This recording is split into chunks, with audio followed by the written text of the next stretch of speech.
Bonjour, merci de m'avoir invité. Please don't be alarmed by my French accent. This is all I managed to learn on Duolingo so far. So I can assure that the rest of the talk will be in English. So today I'm going to share some of the work we are doing as part of the NIHR-funded Global Health Research Center where I'm based. And we are trying to tackle issues around non-communicable diseases and environmental change. It's quite a mouthful. And particularly focusing on a case study to show how we can meaningfully co-create a solution in such settings. I should mention that we are not focusing on animal health in this context. However, I hope you can learn how we can transfer and translate such methodology and process when you're working in similar settings. So, before we dive into our case study, I just wanted to reiterate the urgency to take actions now. As Barack Obama once said, we are the first generation to feel the effect of climate change and the last generation who can do something about it. And as we can all see, climate change related news is all over in our news feed these days. And between 2030 and 2050, climate change related deaths are supposed to affect approximately 250,000 additional deaths could be caused by malaria, diarrhea, malnutrition, and heat-related stressors. And this really urges us to take action now. And now I'm going to tell you a bit more about this specific issue in Indonesia. But first of all, can I ask, how many of you have heard about using plastic as a fuel? Okay, few hands. So this is a relatively common practice in Indonesia. And how many of you have come across such practices in countries like the UK or France? None, right? So yes, in developed countries like the UK or France, we don't see such examples, but this is still affecting low and middle income countries like Indonesia, where a lot of plastic waste come from Western countries. And this is a picture of a factory, tofu factory in Indonesia. And you can see how they are burning plastics to actually produce food in such settings. Now, a recent study that was conducted in the UK has shown that we are now finding microplastics contaminating the very bottom of the food chain, and microplastics in beetles, earthworms, and you can see how that in the food chain, then the later parts it's going to affect. And putting that into context in Indonesia, you can only imagine how the amount of microplastic that are being contaminated in the food that's being produced, the animals and livestock who are eating this food and contaminating the land, and let alone the exposure, amount of exposure these industry workers are being exposed to. So it's really important that we need to develop solutions so that we can reduce such exposures in these settings. So my previous speaker has kindly presented this slide for me, so I'm going to skim over quickly. But really, this beautiful graph from WHO shows that how different health-related risks are linked to adverse health outcomes, so including air pollution, heat, extreme weather events, to various type of health outcomes, not only physical health, but also mental health. And this really calls for an integrated solution. And by now, you should have memorized this. I'm the third one to present this slide diagram. So reiterating the need for collective action and collaborative change in this setting through bringing in different sectors such as environment, health, and human health studies. However, as it was emphasized in the Lancet 2017 report, although we do recognize the need for such interventions, the progress that's been made in the research is really staggering. So when it comes to actually implementation, barriers to planetary health policies remain formidable, and it's often neglected by the research community. So that reflects in some of the recent research funding that has gone into developing solutions recently, and that's where our center's activity comes in. So as mentioned previously, so we are working across 4 countries and in 3 LMICs, including Bangladesh, Indonesia, and India. And in all these 3 countries, we are focusing on context-specific environmental changes and their links to health risks. To give you an example, on top in Bangladesh, we are focusing on coastal areas where climate change is causing more storms these days. And these storms are linked to increased water salinity in these areas, which evidently relates to higher cardiovascular diseases and hypertension. And in India, as one of my previous speakers mentioned about the impact of agriculture on health, there is the link to dietary diversity in public food programs. So we are trying to develop solution in how we can develop more locally produced food and in return have a benefit of environment and health. And finally, in Indonesia, as I mentioned, so we are working on reducing plastic burning events in our study villages. And in each country, we have both the health systems component to strengthen primary healthcare system by developing digital health tool, but also the multi-sectoral intervention component, where we are also bringing in a lot of other different sectors, NGOs, to collaboratively build solutions to try to tackle the issues on the ground.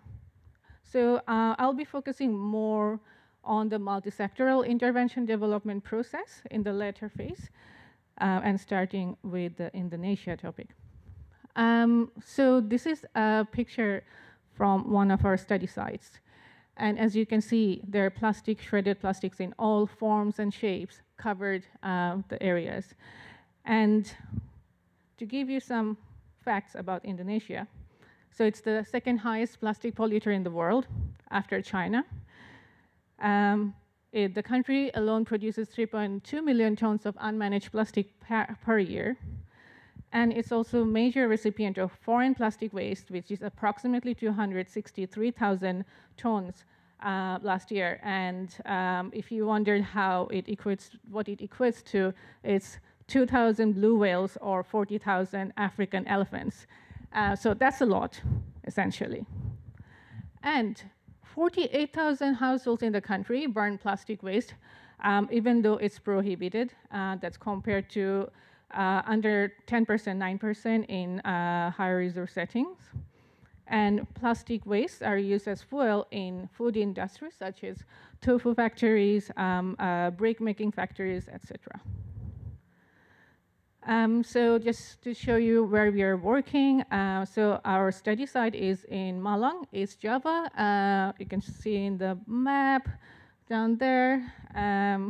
And we are working in 6 villages, 3 are semi-urban and 3 are rural. And there are local industries that like sugarcane, tobacco, tofu, and various others who are contributing to air pollution. And we have found that the air pollution from factories and as well as home plastic burning are linked to increased number of cardiovascular diseases and chronic obstructive pulmonary disease. I'll just call it COPD going forward. So to understand how to develop a solution, we need to understand the context first. So it's called situational analysis. And this is very important, and that's what we did in the beginning. So first year, we conducted mixed methods research, including quantitative and qualitative methods to gather insights from the context, what works, what doesn't, why some people are burning plastic waste, and how we can actually tackle this. So to put this in some domains, thematic domains, so geographically, There is lack of public transport in the area, which hinders the implementation of plastic waste management systems and deliveries within the area. And where epidemiologically, in those specific regions where there are more plastic burning events, we found more COPD cases. From the socio-cultural and socio-economic point of view, we found there is a high level of community trust, and also there are already some community initiatives like women's associations, so which could be facilitators that we can build on. But at the same time, there is not enough budget from the administrative point of view in the village, so that means we need to allocate more money in terms of developing infrastructure, and transportation, providing transportation. Also, a lot of the people who live there are living in poverty, and that means they are working in factories. So that means there is a link of unintended consequences that needs to be explored further. Legally, there is no punishment or reward for burning plastic, so which means no one could be held into account. And finally, there are no strict regulations, although in the beginning I said there is plastic waste burning is prohibited, but there is no way to actually implement that into practice. And often, although plastic import has been recently banned in Indonesia, in small ports like Malang, there are often illegally plastics being imported because people make money from this. So there is a bigger policy level issue there. So the only way we can create a solution together is by working with the community, taking both bottom-up and top-down approach. Like Margaret Whitley said, there is no power for change greater than a community discovering what it cares about. So that's what we did. This is broadly the co-creation framework we adapted for the multi-sectoral intervention development in 3 phases. So the planning includes the situational analysis to understand the context. Then we conducted stakeholder mapping to ensure equity and all the relevant stakeholders are involved in the decision-making process. And sampling and recruitment of a co-creator group who could be involved throughout the process of decision-making. And then we provided training and planning for both the facilitators and the co-creator group. Then the middle, the main co-creation phase, we structured the activities using design thinking and systems thinking approach. So we took the double diamond design framework, which is around 4 phases, well, mainly 3 phases of discover, define, and develop. So discover is initially you want to map as many type of solutions as you possibly can find, and then we want to define the specific example that could be suited to that setting, and then we develop the specific intervention components. However, this is not a very linear approach, and it's an iterative process which is continually getting feedback and refining in the process. And finally, as part of research, we want to make sure we evaluate the process, and as one of my speakers was saying, transferring these findings into implementable strategy, actionable implementation strategy is very important, so that's what we did. And I don't expect you to read this, but just to say, this is how it more looked like in terms of the specific activities and how we designed the overall process, incorporating a range of tools and frameworks. I have included, so this is in our protocol paper, linked, so if you're interested, you can read more about it. So the first step now is about goal setting. So what are we going to develop and what are we going to achieve going forward? So we started with a preliminary theory of change workshop. So at first, we decided together what our desired impact should look like. So that includes reduction in air pollution due to plastic burning and reduction in non-communicable diseases due to air pollution. And we invited community members, healthcare professionals, policy level stakeholders, environmental volunteers to come together, and we try to work backwards. So starting from the higher level impact to long-term outcome, we try to understand what is our short-term outcome and what are the different activities that can help achieve this. So we mapped these activities like the picture shows, and then we try to understand what the community needs are and in as many categories as possible. Then we synthesized these in kind of three broader criteria. So infrastructure or interventions for plastic management, change in policy and strategies, and interventions for behavioral change.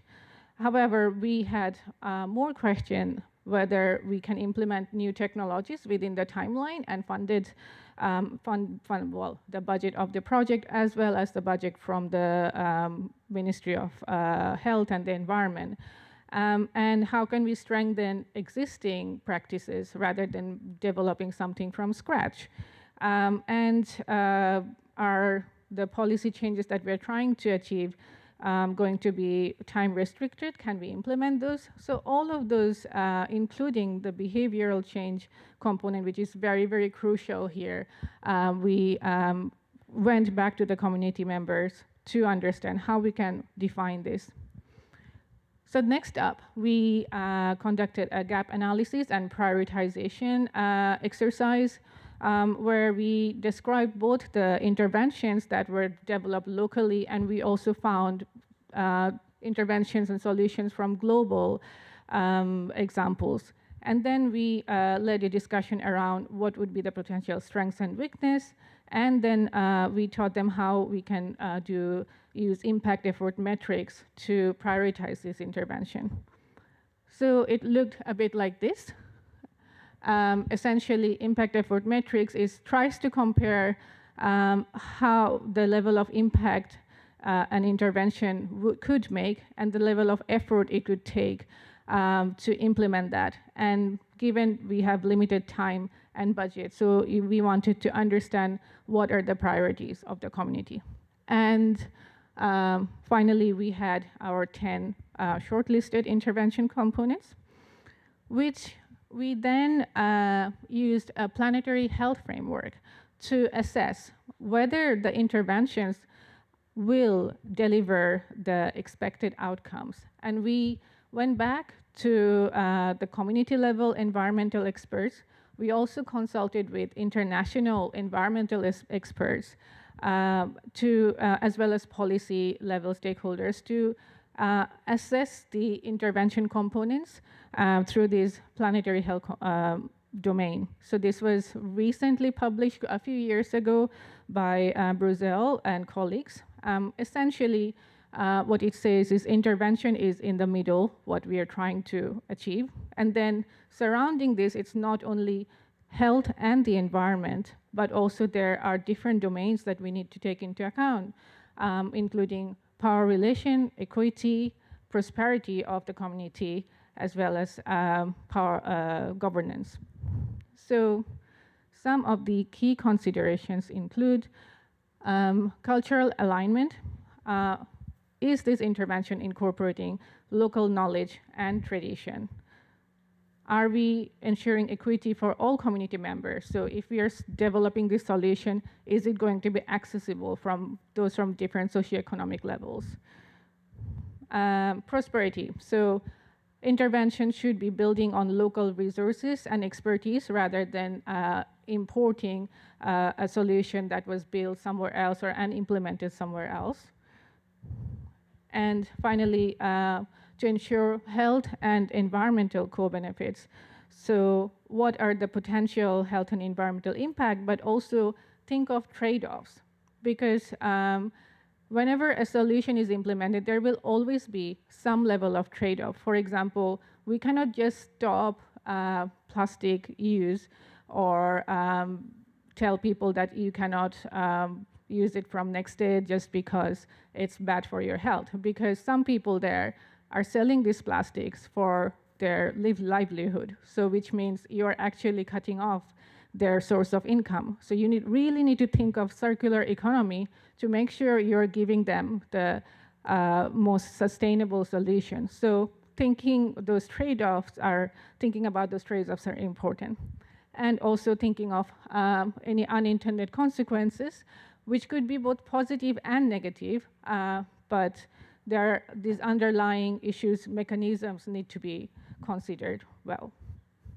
So based on that, we came up with final 3 intervention components. There is a subset for the multi-sectoral component. So we have developed regulations at the village level, working with the university and village government. We ensure there is a shared understanding of how we can implement those different regulations at that smaller scale.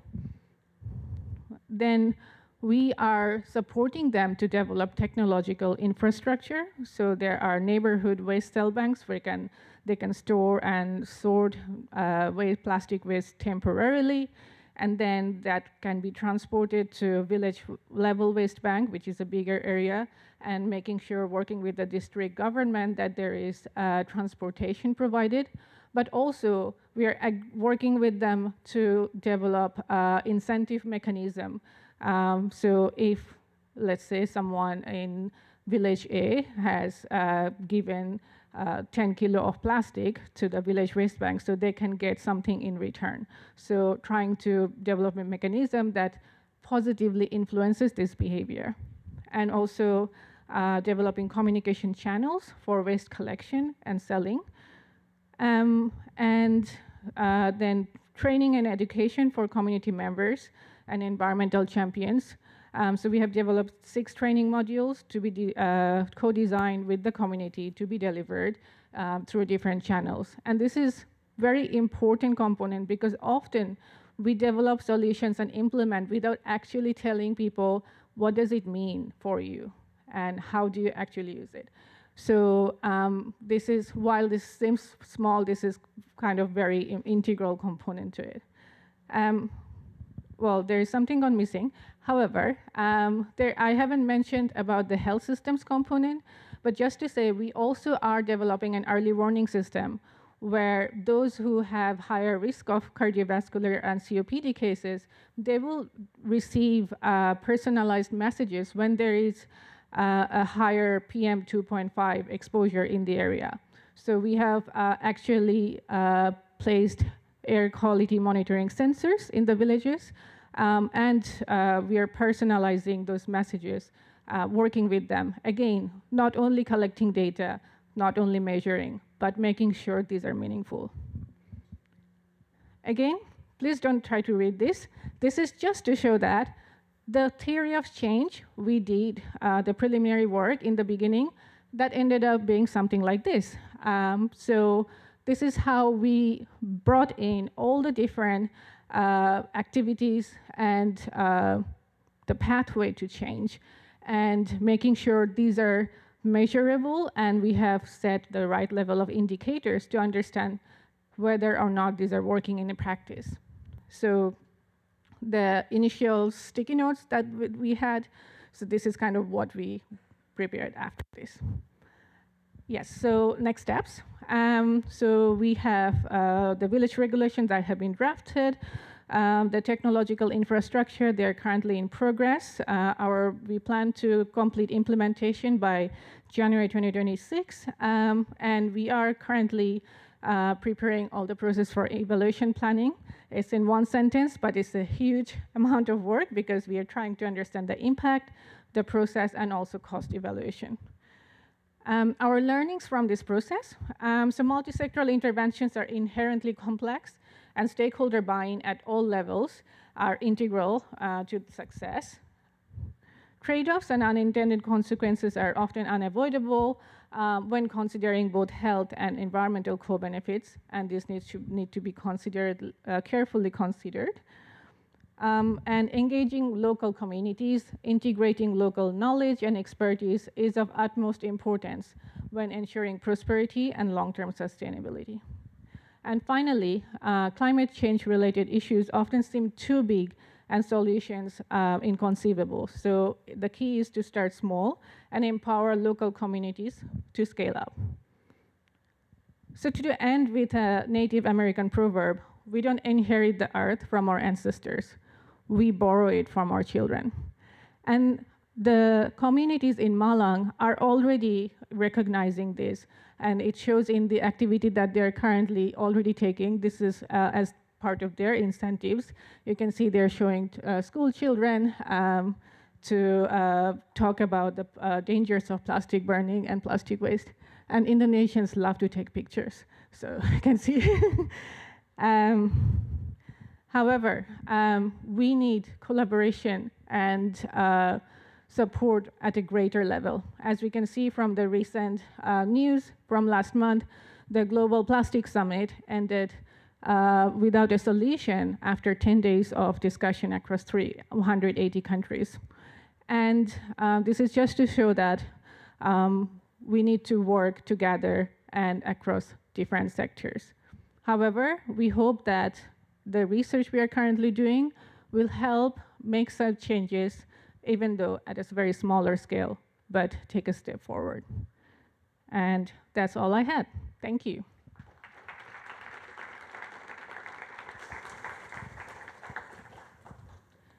Any questions?